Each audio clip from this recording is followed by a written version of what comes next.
Congo Liziba TV, Congo Liziba TV. Pour plus d'actualité, abonnez-vous, abonnez-vous, abonnez-vous. Je ne pense pas que l'actrice Davina a une idée. Ça veut dire que yo na biso hôtel biso da Costa au Kosi biso. Na Kosi nande.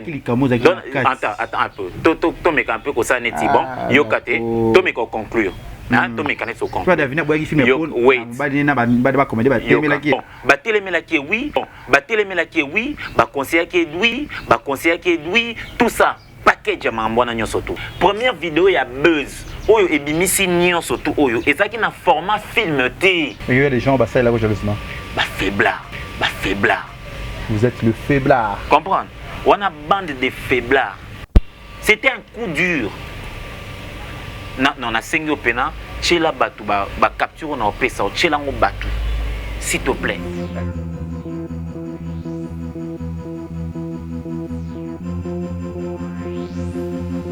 Vous avez peut-être déçu avec Davina. J'étais pas déçu, mais j'étais choqué. J'étais choqué. Choqué, Joe. J'étais très choqué. J'étais très choqué.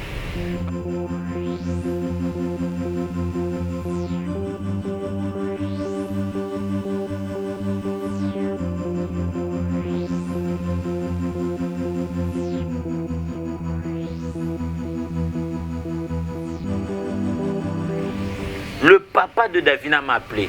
J'oublie son nom. J'ai oublié son nom. Abe Ingaï. Joe.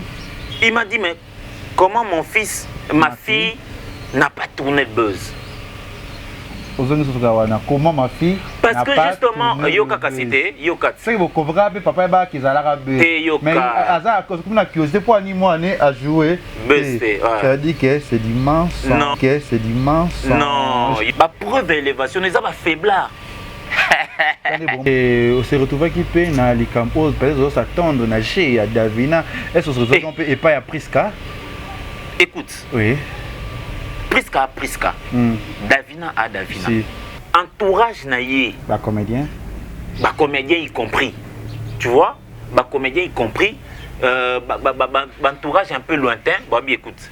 Tu as fait quelque chose, c'est bon, ça a réussi, mais c'est un peu, c'est comme si c'est allé un peu trop loin. Avec la réaction de gens, les injures, arrête un peu. C'est fut la même réaction, même d'un côté, il y a Temo. Mais je te dis, va voir Temo. Temo m'a dit, coach, en tout cas, c'est chaud. Parce que même sa mère l'a appelé. Je ne parlais même pas encore de Temo. D'ailleurs, Mobali Davina ou Abalaye a dit que sa femme, c'est une actrice. Ça fait plus de 2 mois. Non, plus de 2 mois. Parce que le buzz, vidéo, on a, publié en novembre, je crois bien, il y a l'année passée. Dans un mois de mai, c'est quoi? Libala Davina est confité. Et puis Davina a continué à tourner. Parce que l'homme pouvait dire, ok, chérie, je te pardonne, mais avec ces métiers, c'est bon, c'est fini. Buzz est un âme na conserva qui a un public, et a yote Kevin Panda, et a un master comédien en ati. Mobali a Davina, Mobali a Davina, camarade naïe, n'est-ce pas? Camarade naïe proche, si on ndeko naïe, camarade naïe wana ou baye. Qui répond. Dans un petit exemple, kokate te. Nabi Mobali a Davina zao. Okanga mi ngate. Okanga te pour na maele te non. Okanga te pour le kuta place wana ezate. OK. Mobali a Davina yo. Camarade naïe proche yo. Petit frère ya camarade naïe proche yo. Donc du coup, étant proche ya Mobali a Davina, directement petit frère ou ba couple on n'est-ce pas si quoi professionnellement asa musikana Davina oui ou non oui parce que Davina ça la théâtre y azata mususu na menuiserie tout na était c'est quoi avec vitesse et internet et ça la que pe alanda ba pièce hermo ya Davina to alanda ngo penza n'est-ce pas bu be vidéo bongo bimi est-ce que dans tout na on dit directement que c'est un buzz? Non. Nalinga ba collègue nango na travailler na bango. Mais bon balinga ba. Bon balinga ngate ça ce n'est pas mon problème parce que moi je me plains pas. Tu vois? Moi je me plains pas. Moi je suis un homme. Na pena noko quand je te dis ça. Un noko pena un noko. Kaka ndezala. Kaka ndezala. Ah. Na pena ba vérité, ba vérité. Voilà, bonjour, bonsoir, la Nabiso ya Congo Liziba TV, Balandia Kevin Panda Lekechu. autrement dit le jeune producteur peu rêve à journaliste et tout y internet Kevin Panda na bino yo surtout na abonné tout ya Congo Liziba TV pe na ba mama tout ya monde entier au bolinga émission na biso ba vérité o ya mbelra bino ba star minene ba artiste ya mbelra bino différent ba tout o le kana kati ya plateau na biso ya Congo Liziba TV si ya Molex Aigle Noir na PCP mbote ya Gisèle Tati Motema il a bien que Motema ya boss na biso ya papa na biso Prince Jiko Winner wana venangai kule mbombo Richard kule mbombo Stesali là où tu es puis ba joueur tout au puis yanga puis ba ninga pe na bossete Oscar Maritou le millionnaire en kilote na pesio pe mbote au pe avec une sansa to zarana bango AP na mon merveille qui casse na PC mbote dark kabango pe na PC bino juste rendez-vous ça ce 24 na kati ya lingwala na village Panda auto kofungola restaurant na biso bar moi vieille Pepe Zali et là plus le 24 là sur invitation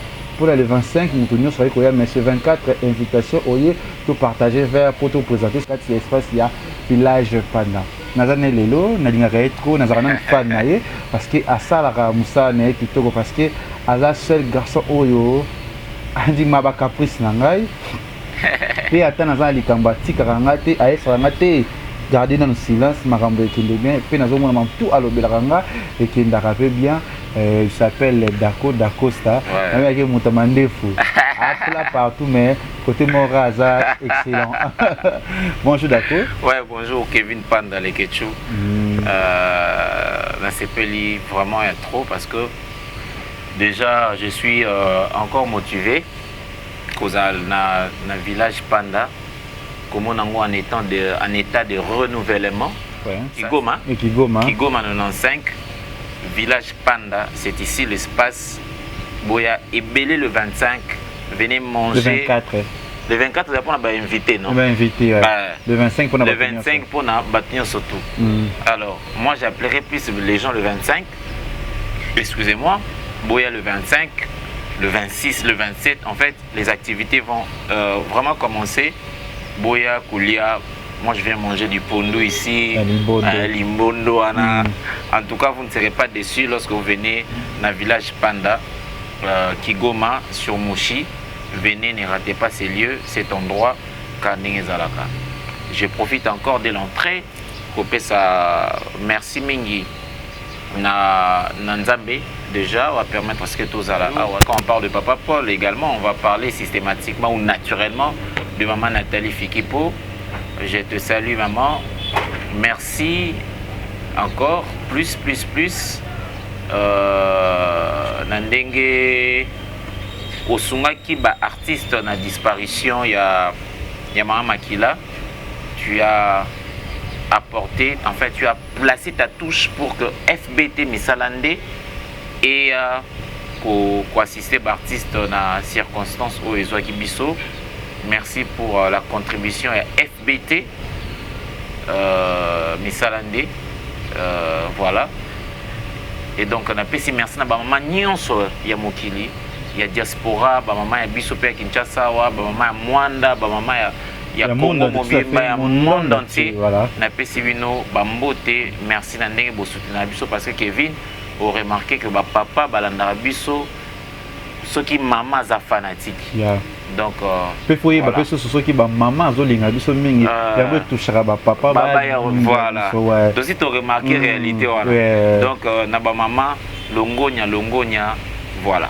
Yonga za mona ba maman parce que c'est que la musa non parce que déjà tant to fréquenter ka to koma rozala déjà peut ozala toujours ozala nanga bien ngapela za no bien peut-être reçoit plus d'ailleurs ba monyo atelier ba éclaircissement tout sur la plus masolo ya buzz oyo te bi buzz wana banda au sala buzz nan au lobby vraiment te mais nous avons vraiment occasion ya ko lobela sur makambu yango te o ba te beli ba sa ba kenda kina ba jar na ba solo ngo banana ndeni ya buzz yango poto na yana bando pe na mituna na biso. Bon, en tout cas, c'est que les gens doivent retenir en un mot, c'est que Buzz est une œuvre artistique. Les œuvre imagination nanga personnellement, nazui bande qu'on a bango sur scène, tout ça les locaux. Je sais que naturellement, tout bandara scénario na biso na papier, après Bengi Bateau, expliquer bango c'est quoi le film et tout ça, Moutuna Moutaye, comme ça là, qu'on interpréter personnage. C'est ce qui n'a pas été fait na Buzz. Parce que dans l'ingaki, ils ont la innovation en fait. Ils ont innovation, ils ont quelque chose qui part d'un fait réel pour enflammer Mokili. Et après, bah, comprendre que ce n'était qu'un film. Ce n'était qu'un film. Voilà. Et quand lobby, j'ai appelé les gens, j'ai demandé aux gens de venir, comme oui. tu le sais, Kevin, Baby. Les artistes, ce sont les éternels observateurs de la société pour dénicher justement Makambo Belé, qu'on mette en haut sur scène et puis par cette voie-là proposer des pistes de solutions. C'était en fait ça le Buzz. Et je crois que c'est vrai, c'était une démarche où il fallait respecter les procédures, il fallait respecter Nango pour aboutir na produit fini. Je crois que on a déjà épisode 1, na thème officiel, comprenant que dans le Buzz, c'était pas déjà vu. Dans le Buzz, il y avait des particularités. Et Nzambe Soka Sungi, Nzambe vraiment Soka Sungi, Buzz est continuer. Soki Nzamba Sungi. Parce que le Buzz, c'est aussi le moyen Kevin Panda Lekechu. Ce n'est pas quelque chose où vous réveillez, vous rassemblez vos amis, vous placez la caméra là-bas et puis vous expliquez, vous commencez. Non. Pour votre gouverne, mais également pour les téléspectateurs, dans le Buzz, ce qui c'est na 98%. Vous voyez, ça a mis na Buzz, na premier épisode. Mais il fallait organiser l'avant, comment je dirais ça, le promis, il y a Buzz. C'est-à-dire organiser ce Buzz-là, organiser, encadrer Flamouana, avec le fille, Obi qui est facilité, on a fait bazar dans la vie privée dans banque, et vraiment cadrer les choses, et tout ça, ça ne revenait que sur, ou ça pesait que sur mes épaules. Il fallait donc beaucoup de stratégies, beaucoup de maîtrise de soi, parce que Obi qui est dans le monde sur Internet, passive et injure, donc il fallait, il y avait beaucoup de choses, mais Dieu soit loué, Buzz, jusqu'à la fin, je crois le 25 mars, c'est la date où nous avons diffusé le premier épisode. Et le 10 mars, c'était la présentation officielle de Buzz na FBT par Papa Paul Fikipo. Je crois que tu étais là, tu as vu la grandeur. Oyo Papa, pour que je remercie encore une fois de plus à Pesaki na événement parce que à Salaki qui est son entreprise, qu'il fallait hausser un peu le niveau par rapport à Moussa Nabiso Oyo. Et je crois que c'est parmi les sujets où on le là au cours de cette émission. Voilà, merci. Naba maman Tunabi qui est Siko Oyo, Gisèle Tati, maman Versas, Alingara plus émission Nabiso Oyo. Yvette Elissi qui Niki Minaj à Paris, Babi Pembe partout, Pembe Tinakati, Pena Boussante maman, mamie de moi, maman Raymond, maman Nathalie Fiki pour FBT, Missalande, maman sociale, maman Yabana Ebele, maman Yabatou Ebele, ou vraiment Aeba pour soutenir plus artiste, plus tout à soutenir. Ouais, tu as besoin au bus qui peut parler aux invités. Oyaki, Flamaki et Ningi Saka vraiment internet. Félicitations d'abord. Nakandobi que Zaki un scénario, le scénario Oyo. Mais nakati ya elo Congo et bisaki ba porte ebele, entrée ebele, il maki nakati sona. Il y a déjà ya batu misusu o batata ki yo abiki oza lokuta et il y a des gens qui babaki que Dacosta car baninga na biso ba artiste Dacosta za mobali ya Grace Tembo, Dacosta azali mobali ya Davina pour qu'on a je sais pas Davina ça déjà na ba maillé les peu artistiques oh déjà ya poeba ko carnet nyonso. Je pense que Jonathan da colocation image on a comme on a Dacosta Davina azolela obengisa kinga awa pour la sanga basi na yo la question c'est pas avec moi curiosité les kindebwe mais d'accord ça qui réellement na ebitenga na bengaka yo mais d'accord ça réellement eza vraiment mamba solo luka komisango Buzz na ebisaki na makanisi na yo pe eza mamba ya lokuta ya solo ni babundi wana komisango bes et après tout monde komi oya lobby asala émission makambo komi etc bami ko finga Davina moi si alibala bani na ebite na kana avant ça qui obisa qui histoire na yo likambo sala oyeba kite ke ya des retombées oyo ko koye la yo na sima na makambo net na kana tout na kaya Davina parce que aza marié aza pe na famille na ye est-ce que Davina mobile oya ye azaki au courant ya ko sala koyeba ke moi si na ye alors ça likambo ya bus ou peut-être à la surprise ou peut famille Davina ko la surprise pe na ba artiste comédien ko la surprise na makambo pe na communauté na biso congolaise oyo ya mbakana na makambo oyo expliquer son na kana na bon déjà pour commencer, moi je voulais simplement créer une série télévisée qui se rapprochait de nos vies réelles. Voilà. Qui partirait d'un buzz. Naingaïka comme on dit Kevin, Batbandi Maraté, j'avais dit ça autrefois, Batbandi Maraté que Kardashian est un scénario. Et pourtant c'est un scénario. Voilà. Moni. Et ça scénario peut monter de toutes pièces de Tokolo. Mais bandi mati on dirait et ça peut vie na bango ba Kardashian ba vivra bongo. Et pourtant non c'est servi quand la télévision pour ba mi comme ça ba influenceuse. Peut pas gagner vie. Kevin ba confier belé les Canara, il y a ba artiste comédien. Tout ce qui a tourné autour il y a ba discours, il y a ba acteur ou il y a ba comédien, c'était pour donner de la matière à ceux qui vont suivre ça. Tu vois, il y a eu de précision en fait. Et moi ça dit bah là, tu comprends un peu pourquoi on a martelé sur ça. C'était pour pousser les gens à croire à quelque chose. C'est ça la force de la mise en scène, Kevin. Vous comprenez? D'abord répondre à D'ailleurs, Mobali Davina ou Abalaye a dit que sa femme c'est une actrice. Ça fait plus de 2 mois, non, plus de 2 mois, parce que le buzz vidéo on a a publié en novembre, je crois bien, il y a l'année passée. Dans un mois de mai, c'est quoi? Libala Davina est confité. Et puis Davina a continué à tourner. Parce que l'homme pouvait dire, ok, chérie, je te pardonne, mais avec ces métiers, c'est bon, c'est fini. Au moins, il y a un clip, désolé, texte, texte, désolé. Franchement, naza admirateur, il y a un héritier. Maintenant, on a eu un texte, ils ont une âme, le roi désolé. Tu comprends un peu? Donc, ce qui est le roi, Mbiaka, le roi, c'est là qu'il y a un scénario, c'est là qu'il y a une mise en scène. Réalisateur Makari, monsieur Makari Chris, viens réaliser moi cette mise en scène. Et nous attendons sur le côté commercial. Parce que monsieur Makari n'est qu'un réalisateur, à mon avis. Mais il n'a pas les côtés sensibles de l'artiste. Le Cameroun est très important. Tant que ce qui est hérité Watanabe, l'année mission on a dit que Alandaro peut trop comprendre ce que je suis en train de dire. Mais pourquoi héritier Watanabe a défini ça comme ça? Naobi Magami Baléa. Aobi Boy. Na clip wana, tu vois que ça Makamlo quand na théâtre tendenge atanga ba combo que je mettais. Ba muna kana zaka mutamawa mawakaka e bandeli tina sukaka mawa non. Tu vois un peu? Donc héritier, je me suis dit, héritier définit comment le théâtre et le cinéma. Il définit ça comment? Parce qu'à ce moment-là, héritier n'a qu'à clip pour un comédien.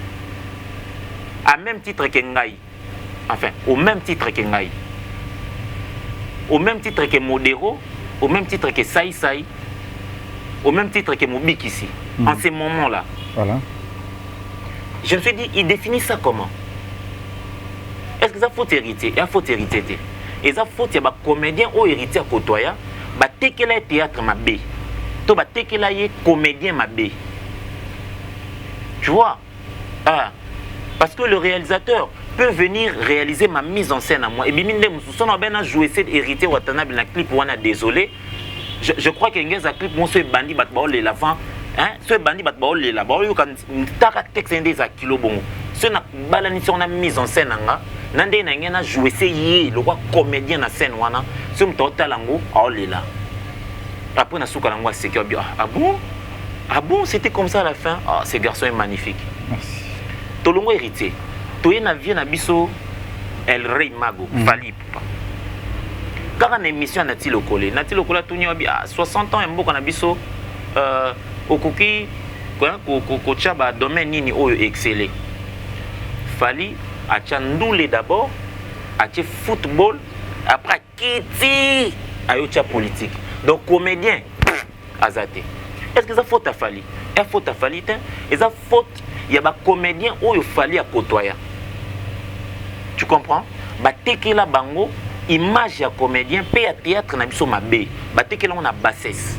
Et pourtant na 60 ans il y a RDC. Toi na film mon côté où il représente l'Afrique, le roi la vie est belle. Au sentir hein? Est-ce qu'il faut ta Fally? Il faut te Rey Magotin à informer. Dans 60 ans, il n'y a pas de comédiens qui ont influencé le cinéma africain. Le coup là-bas, comédien na biso awa. Dans 60 ans, il n'y a pas eu de mise en scène qui ont influencé l'Afrique. Le coup là-bas, mise en scène à Tchétenguessan avec le théâtre de chez nous. À cette époque, Baka Bongope, titre. Et les autres te diront même que mon pa ou mon konzi, le maître de Fally Ipupa, Abeta enlevé les rideaux et avait Ngadia Diangadios. L'histoire peut vous dire ça. Merci. On a pour nous citer na buzz. Pour te dire quoi? Que les comédiens, nous devons ici, aujourd'hui, maintenant, être en mesure de redorer les blasons Yaboulou Nabiso. Pour to zoa, to mériter respect et pas à bateau batal Arabiso. Et à cet effet, nous devons éviter de faire du surplace. Voilà, merci na Jonathan Bolingi Pangi na Péché Ombote. Déjà moi et le Rwanda lobby est important pour na biso na bateau ba éviter vraiment pour ba comprendre plus art ba comprendre le côté ombola sous art na biso. Ya comme ça sika vraiment tous na ba Nigérien ba donka biso. Ba Ivoirien ba donké biso. Ba Burkinabé ba donké biso. Imagine. Voilà. Merci na Jonathan Bolingi Pangi Kabongo Kasongo Zagio Kazadi na Péché Mbote Kule Mbombo pe na Péché tout ya Turki nous avons bien moni Joël Koufle na Péché Mbote Gaël Singi Mobutu na Péché Mbote batutu Belinda Red Moté Magaël et après Buzz et ozwa plaire au senga ki ozwa et na batutu o balobaki o sengi batutu ko loba et ndi mozo ko corrompre biso au corrompre ce public là c'est pas grave et après Buzz Bimi, Tomoni, absence, ya Davina, on a dit quoi trône, on a dit quoi moutou ya train, on a dit quoi même abisso, on a dit que Davina c'est elle, voilà elle, elle. C'est elle. C'est elle, on a dit que yé moutou à cause ça, les camembert parce que moukili tambo qu'on voit que bisso que c'était une base, bon. Un buzz. C'était une buzz, vous comprenez quand les français c'était un buzz. Bisso tous s'attendent que tout le monde a ce qui Davina. Oui, grâce Tembo Azalakion et les autres. Bon, la journée, en quelque sorte, Robert a peut-être 100 000 vies, Robert a peut-être 200 quelque sorte, mais au République, il y a tout le monde en côté. Il y a des gens au public qui crient sur le film Bimi.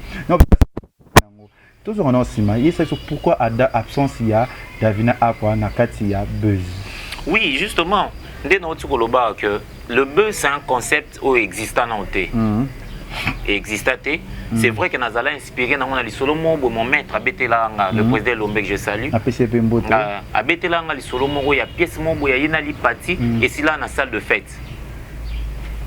Bayaka abouti tengesa na okabeli bango akabole bango ba invitation ba pesa bato. Bato ba pesi bato ba invitation bato ba fête ba pena fête na salle wana.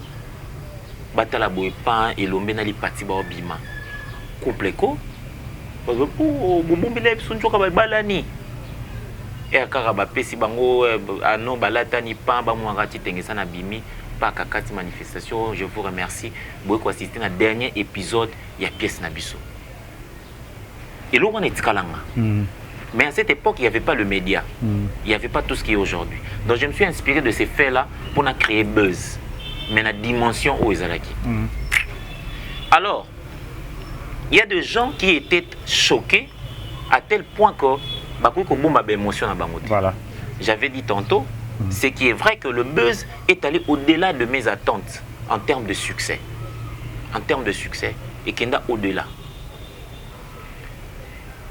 Oui, il y a de ceux qui sont de la famille de Davina, de la famille de Grâce, de la famille, il y a des partenaires dans Bango, Oyo, Bakokai ko digérer en côté, n'est-ce pas, au premier ou à la première minute. Tu vois un peu? Tala yo mo masanango ka ko digérer en côté. Si les locaux te digèrent en côté. Ah, imagine maintenant, Mobalia Davina, Mobalia Davina, camarade naïe, n'est-ce pas? Camarade naïe proche, si on déconne, camarade naïe wana ou pas yébi. Qui répond. Dans un autre exemple, coca tete. Nabi Mobalia Davina zao. Okanga minongate. Okanga tete pour na maïe l'été non. Okanga tete pour le kuta place wanezate. Ok. Mobalia Davina yo. Camarade naïe proche yo. Petit frère ya camarade naïe proche yo. Donc du coup, étant proche à Mobalia Davina, directement petit frère ou ba couple on n'est-ce pas sikoyo professionnellement azam sikana Davina oui ou non oui parce que Davina ça la théâtre yé azata mususu na menuiserie tout na etc sikoyo avec vitesse et internet et ça la que yé alanda ba pièce hermo ya Davina to alanda ngo penza n'est-ce pas bu be vidéo bongo bimi est-ce que dans tout na on dit directement que c'est un buzz non me fait comprendre. Tout à la bateau, c'est pas moi le coup d'accord. Batbota biso. To tourna qui 1, 2 et même 3e épisode 4 nango. Il y a buzz, il y a série buzz.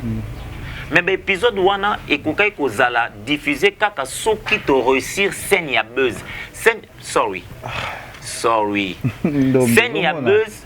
Naza obi kende naza so naza professeur élève à comprendre ngate c'est que élève wana. Obi total la batute. Autour de la question est ça, pourquoi Davina a joué qui sous-sauté na buzz. Oh, à quelque sorte, mon bail n'est qui au courant n'ango. C'est ce que je suis en train de reprendre. Davina a actrice mnene yamboko a sima maramne so ba ki lo moko David pardon aide-moi Davina déjà embrassé ça déjà battu quelque sorte na ba film. Quelque sorte c'était quand il faut faire bisous à un acteur sur scène Davina fait bisous. Ah ça là déjà. N'est-ce pas? Mais la différence pardon d'accord et l'autre ya pour opérer le côté ko bangisa Davina pour abanga le quoi sima kiango le quoi là que notre beau-frère. Allons-y sur le plan concept. Oh ya yoka au moins que yom tozo permettre de faire avancer. Vas-y réponds nga pena zonga ka détail. Yoka différence entre ba film et tout ça là kana buzz et ça kana point moko. Buzz c'est un concept qui est parti sur un fait réel, un fait qui se rapproche de notre vie. Et ça c'est que oui mais réellement bino tout boye ba ki yango d'accord pourquoi ko sabiso nazo ko saté no bi ils ont un retard Davina yo loka yo alobi ba tête ba wait mais yoka no bi boy vas-y buzz na ba film o ba ninga batala en internet différence les années film au total en internet et bandaka pena ba komi wana Kevin Garçon Bogart, épisode 1. Rêve à journaliste. Bon, Kevin Garçon Bogart, Rêve à journaliste, épisode 1. Voilà. Un film de Kevin Panda avec la participation de Ndombe, Lianza, Dacosta, tout ça. Bisous, nous dit que film est nini et Bandi, épisode 1. Donc, ce moninga na yo na scène. Tozo swana, tozo beta na makofi. Baolo baki, bao sani, bao jouer. Nous ne pouvons pas capturer place wana atteindre le ah vous jouez qui tout quoi vous mettez un peu dans ma coffee. Est-ce que tu comprends le base de la réflexion? Wana ba film est normal. Mais avec le buzz, c'est quoi la différence avec le buzz?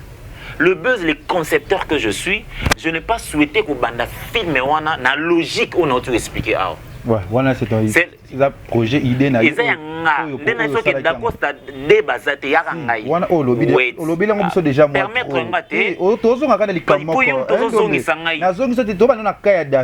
parce que nous avons expliqué sur des détails au plus au bimisi en trop président d'accord. Ce que je dis que détail oui, Mobalia Davina azalaki au courant nango, peka na yo ta femme elle était aussi au courant. Il y a ba comédien ba ko ba n'importe quoi pa naï. Comédie problème il y a ba famille ba proche au ba yaki pe ko ebisa mais pourquoi c'est lui-ci? Problème na bango ezaka moko. Si te plaît, permets aux problème de bon ezaka moko. Problème bon eza nini. Ba film au total la Davina pesi moto bis eza na format film. Est-ce que je me fais comprendre? Na lobby boy. Film et bandit, bah comme y en a Davina très déçu par son mari. Attends. Première vidéo, il y a buzz. Première vidéo, il y a buzz. Attends, sorry. Première vidéo, il y a buzz. Oyo et bimisi nion surtout oyo. Et ça qui n'a format film T. Alors, comment expliquer? Au moins ni camarade. Herman Kas que je salue. À cause d'un petit na code, si l'on a besoin de code. Et à routine de l'eau. À tout cause na baby c'est un peu. À routine de l'eau. Oui, oui, na film mon obi. Ah, mais mise en scène il fallait maman Koufat. Metteur en scène quoi 4 heures ibsao. Zela jour au comme film na yo, au sama na yo. Buzz eza ngam na concevoir yango et a publicité et a yote Kevin Panda et a ba master ba comédien wana te. Et ça coach. Ça veut dire que non ça likambo na e ba degré pe dimension na yango. Degré pe dimension na yango eza wapi. Tu vois? Vidéo ya buzz. Ezala na format kaka ya buzz. Format ya buzz eza nini? Eza ba vidéo o échappar na ba téléphone na batu, eza ba vidéo mutazu yango atali yango a publier on encore, c'était ça. Ba proche ya Davina, na ba proche na ngamoko, ba bazaki informé té. Ba kokaki jamais ko concevoir que ça scénario. Non, il fait base à la choquer na lengi bazaki choquer wana. Mais déjà choqué on est beaucoup convoqué biso moi moqué, na ko PC biso ko les kameza ya buzz. Et Davina a joué té pourquoi? Mais Davina a joué té pourquoi? Justement parce que entourage na yé. Ba comédien. Bah comédien y compris, tu vois, bah comédien y compris, entourage un peu lointain. Bon, bien écoute, tu as fait quelque chose, c'est bon, ça a réussi, mais c'est un peu, c'est comme si c'est allé un peu trop loin. Avec la réaction de gens, les injures, arrête un peu.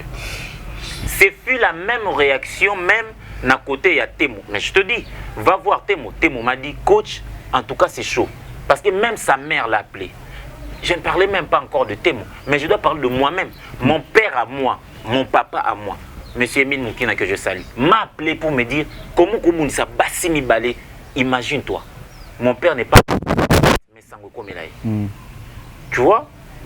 Donc, quand Davina m'a dit coach, je pense que je dois jeter l'éponge parce que cette histoire, je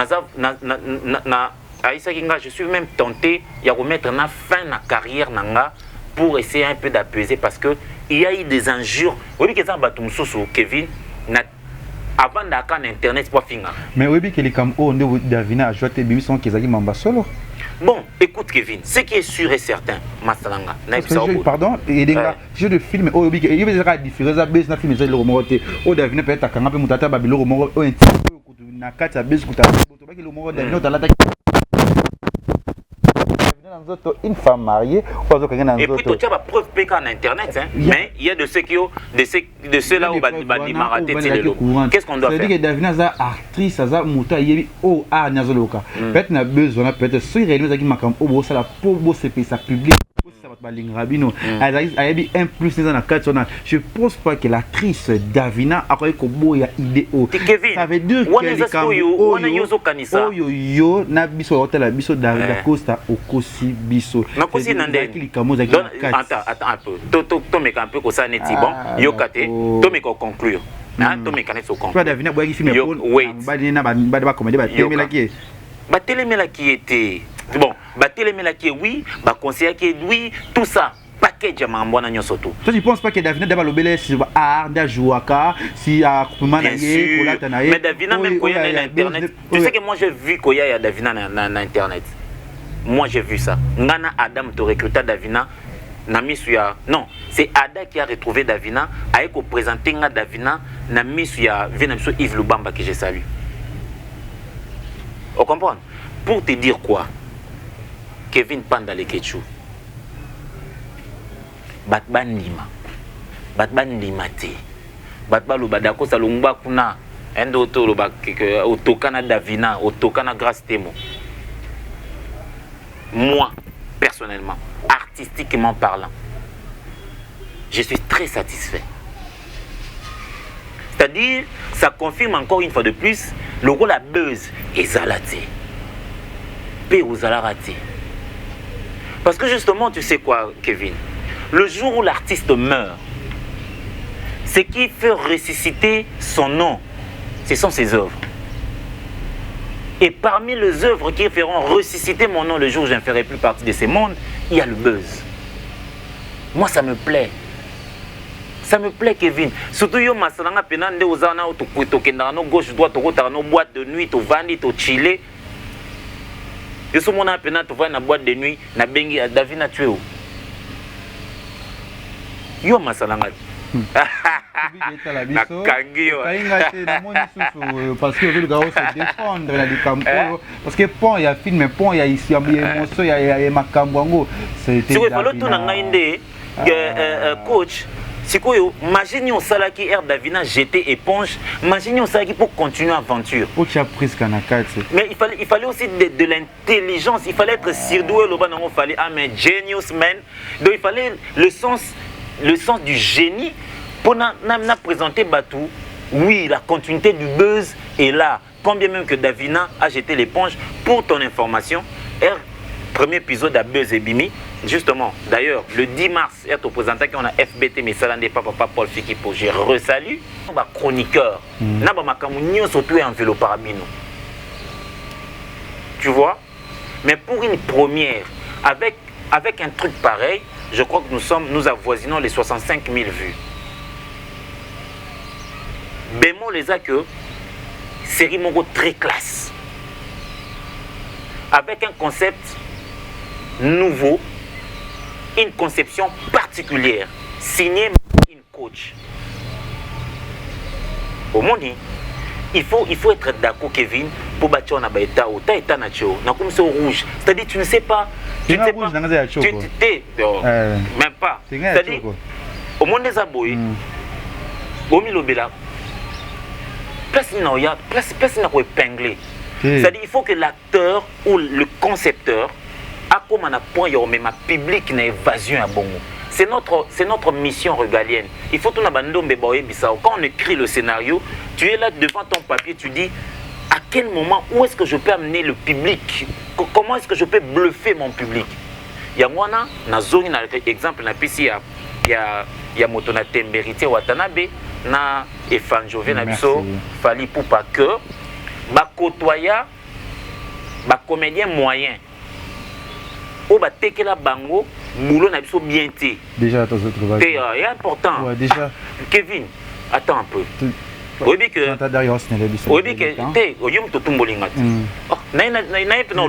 connaît l'affaire. Oui, quand on te pique, c'est qu'on t'accuse de quelque chose. Mais quand tu m'accuses, on a droit à défense. Est-ce que ceux qui ont accusé, attends, Zéla, Kevin, ceux qui ont accusé Mouto, ils ont dit que Moutouana est coupable. Au moni, donc na kangyo. Donc pour dire que na kangyo pour dire que comédien tous en a devoir, n'est-ce pas? Il y a auté ka bien Moussa na biso et pas ba tierce. Comprendre? Pour hériter bandé momo boy memi yo mo pardon. Fallait y maraboy non, au conseil na mobile no pardon. Ba ça la travail mo wa makasi.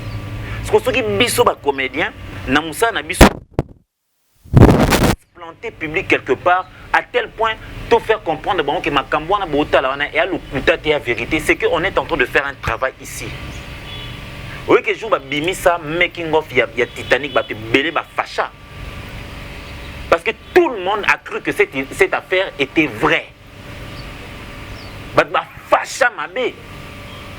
Nous tournons la piscine. Oh bah toi facha bah ya ba commenter ba base na sina talango na film nigérien ba comment pour comment bon ce beau film film aux plagiat ils a déjà na film nigérien après si bien on a souka nango ba comment souka best mad in coach il faut montrer grand bête la musala nga tolo quoi. Merci. Il fallait les coachs pour ba mambo belé to concept wana ezala ba lokwa ba hérité Watanabe soit vendre bien oui hein na senze mona kitoko mise en scène auto scénario nango il faut na pesa un professionnel ya boulot na biso ya mboka na biso aye pe na cassette na ye to na CD na ye apesi obi yo kelanga nzembo oyo oselanga scénario na mise en scène.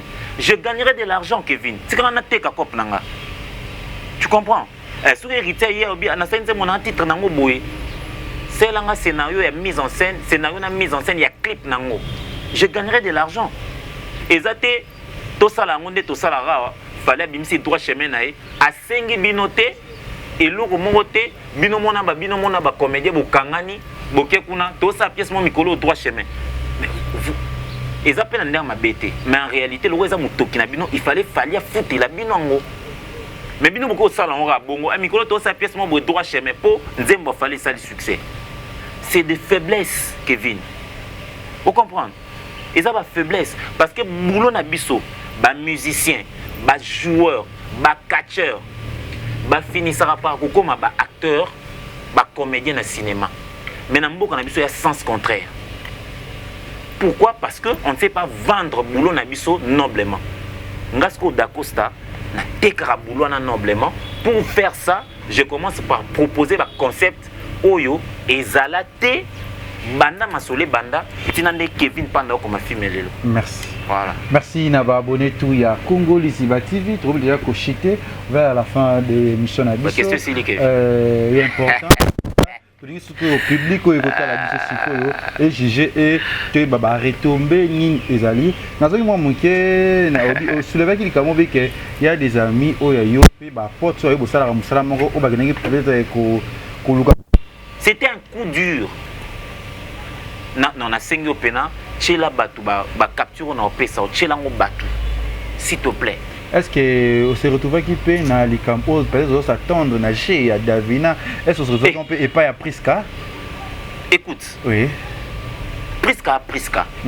Davina à Davina. Si. Tu vois? Quand il fallait faire les choses avec Priska, j'ai changé tout le scénario.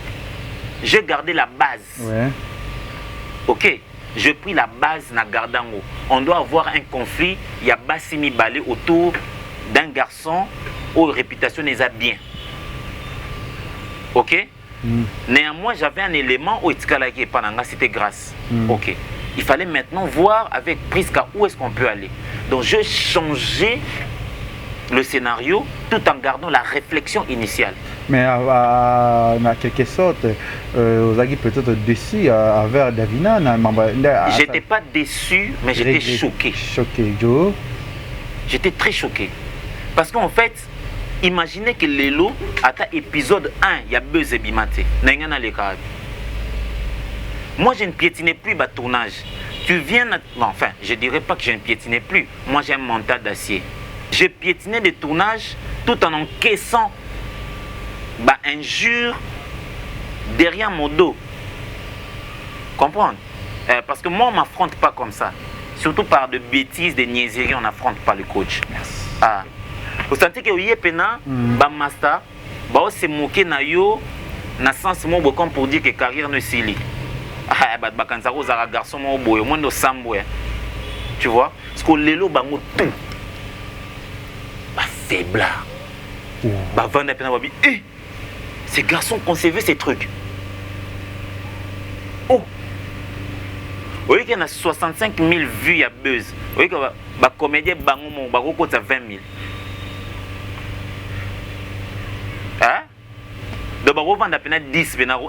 Li kamon pa lobe la ki. Ati bien c'est dans épisode 1 total non. Ba ti pena cran pena.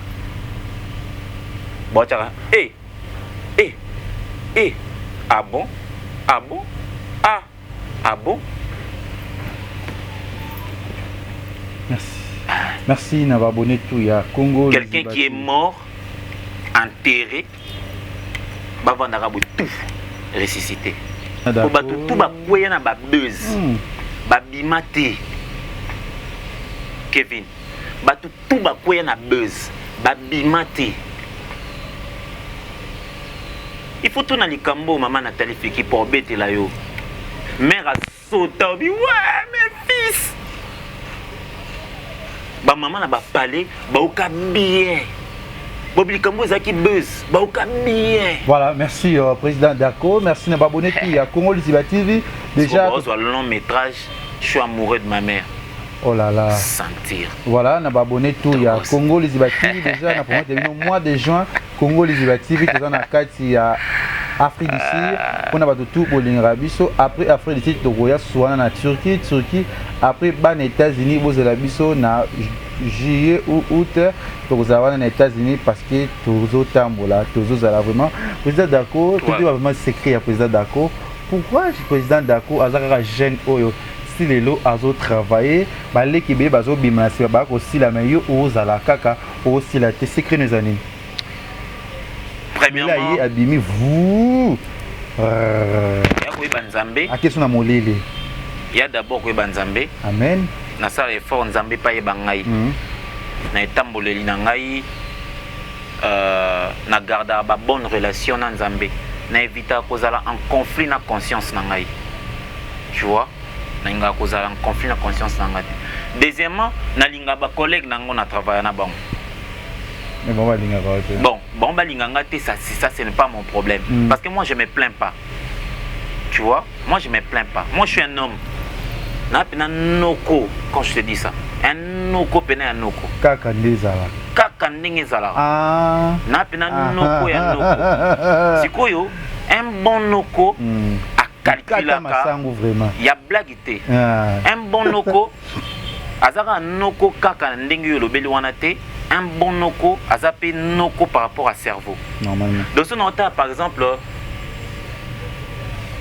tonton Loulou a joué et ça m'a bien ce nota la Venabiso Constant ndenge a joué ya o et ça m'a bien nota la Ada nota la Fendi nota la ba jeune abiso pe ba bimisoko kitoko mikolo ba Ronel nota la ndomba okoma et ça nga bien donc non jalousie non ta aité non bien il y a des gens bah ça là jalousement ba faiblard vous êtes le faiblard comprendre on a bande de faiblards donc ça veut dire qu'occuper bango kututé parce que en fait s'occuper ba faiblard yo pour comme moko parmi ba faiblard il faut tikotika ba faiblard il faut appeler ça yo ba appeler ça non il faut appeler ça ba preuve d'élévation non ba preuve d'élévation les ba faiblard vous êtes le faiblard. Merci quelques messages na mission na biso ba vérité et ça émission oyo ekoma plus na ba chaîne belé et oma plus c'est partout ba mosa l'émission ba vérité merci na ngamo collègue tu na ba concept oyo na yaka nango toujours na monde média et puis na monteur na ngai Jonathan Dario autres toujours ça la travail na biso et plus na ba comédien tout ba pesa biso espace ya ko soana bango pe ya ko partager na bango ba émission oyo bientôt la bozoa plateau ya sika ya Congo Liziba TV bientôt la bozoa Congo Liziba TV na kati ya Afrique d'ici bientôt la mambo ya kitoko ope to ça na toujours na kati ya chaîne na biso Congo Liziba TV et message comment émission et l'équipe ba vérité en tout cas déjà Kevin élévation moroté zalara par hasard c'est que wa bosseur na lignée na yo journalisme to bien en ligne éditoriale voilà donc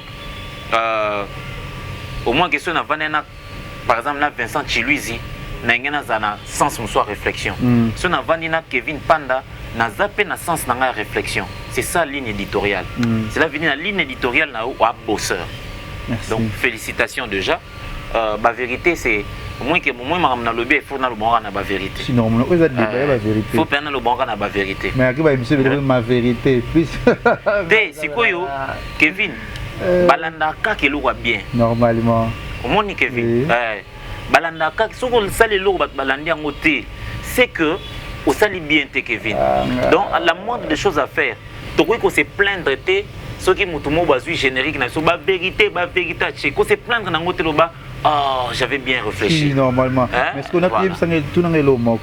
Le bon sigo, côté là, on a la bonne oeuvre. Non, pas la bonne. Non, mais la bonne maquille, la bonne auto. Non, vampire.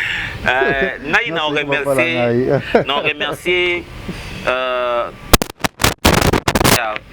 Grande sœur, on a bien grande sœur. Il y a Moussala, mais tout bien Mams. Si la Bissalou, SB. Si la Livoirienne. Je te dis. Félicitations. Ouais, je crois que tu as commis. Donc félicitations na SB pour na bien mami de cœur si la mais ça bisalo que le mora mami oyebi mama aza la fille oyo aza mama oyo ana bandi musala nga production oyo atalisa ngai ndenge makambo ekendaka lokola nga na tiaki succès lokola nga na tiaki komu na te mpona inventer mpo aza na to eloko mona gagné chez non lokola nga na tiaki ke ngale ke chungane de jeune producteur bamutu oyo alobela ngai yango lelo ekomeli ngai oyo mpe nasibi nabengai na telefone ayese mami nyonso oyebisanga so nayokaka me oyo ekomela ngai te aza bien mpona bato bamonaka mpe bien abi mabe na bato bamonaka mabe biso bato omonaka ye bien azalaka bien ndaza wana parce que nabokeleka bafrère ya important yango wana Kevin Panda so nayokaka na nyonso ekomela ngai te. Tu sais, en réalité, même si on a la volonté en Zambé, ils ont quand même battu ces pères naoté. Oui.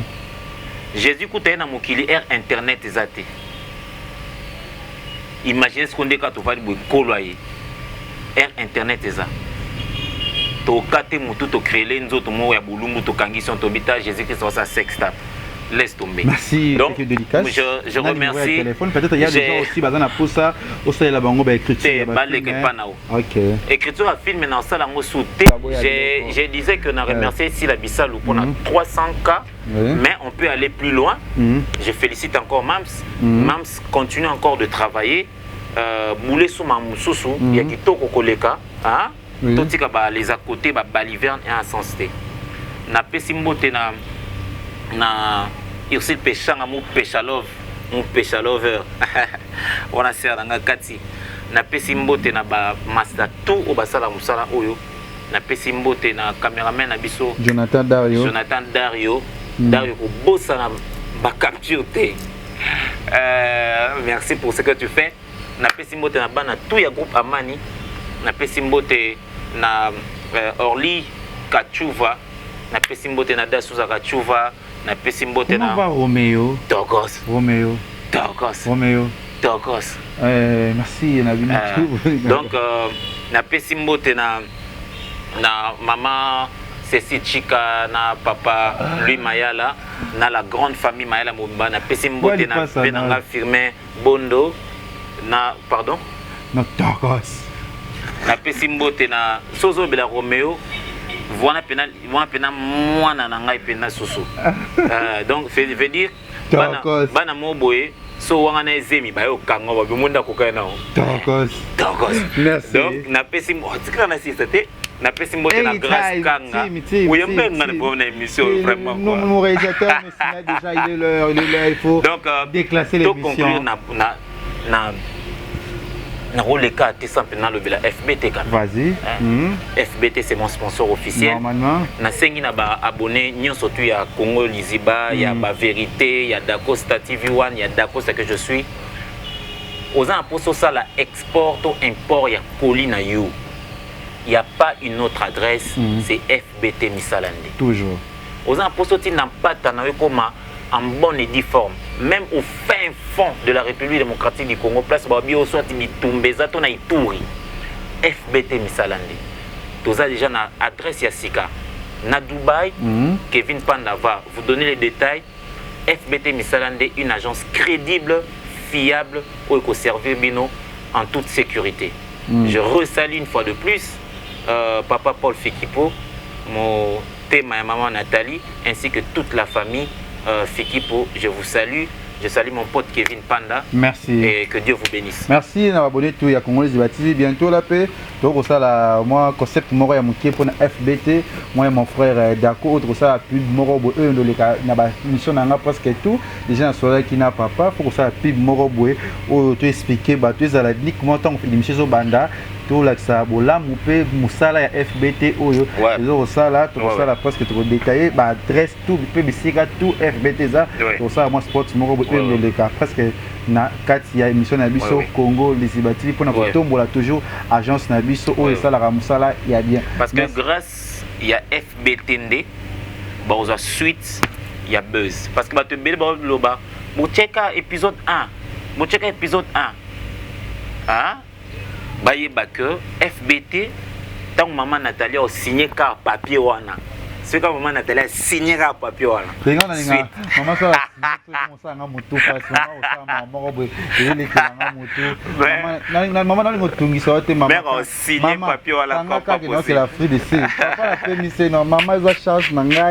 logement en Afrique ici. Dans les bons, mais bazana il est au petit mot. Est-ce que maman te poigne? Maman, tu vas maman. Oui, c'est papa te poigne. Oh, papa la maman c'est la balle l'équita quoi. Papa rêve va cargo, tout rêve va agence, tout rêve va biloko, tout est dans la carte à monde. C'est FBT Misala.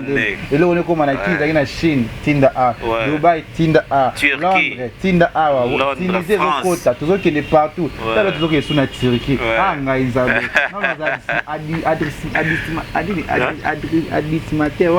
Ambassadeur, distributeur officiel, agréé.